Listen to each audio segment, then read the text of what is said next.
Here's how to quickly and safely load your FlexiBell to. Open the bottom of the kettlebell with the provided Allen key and remove it. Use the ergonomic key to unscrew the internal bolt.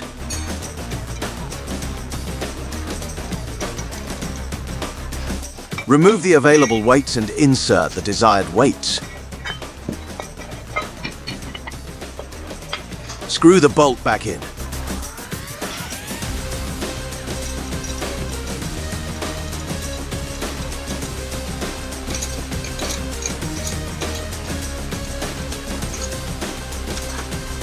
Close the kettlebell and screw it tight with the Allen key.